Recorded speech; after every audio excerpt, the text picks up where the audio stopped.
আজকে আমরা একটা ফুলকপির জমিতে আসছি। এই যে ফুলকপিটা দেখতেছেন, এই ফুলকপির মধ্যে সমস্যা হচ্ছে এটা। একটু সামনে দিকে আসো। এই যে সমস্যা, এই দেখেন এক কালার, এটা হচ্ছে ফুলকপির অরিজিনাল কালার, আর এটা হচ্ছে সমস্যার কারণে, মানে রোগের কারণে যে সমস্যাটা হয়েছে।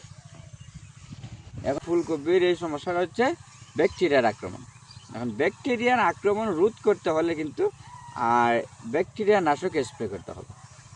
প্রতি লিটার পানিতে 2 গ্রাম হারে ব্যাকটাপ ভালোভাবে গাছটাকে ভালোভাবে ভিজিয়ে স্প্রে করতে হবে। স্প্রে করলে মোটামুটি লাভবান হওয়া যাবে। তবে ব্যাকটাপ ইউজ করলে সম্পূর্ণ আলাদা, ব্যাকটাপ সম্পূর্ণ আলাদা, এবং এটার সাথে চিপ্রোকুনাজল গ্রুপের আর একটা কীটনাশক স্প্রে করতে হবে, ওটা হচ্ছে আলাদা।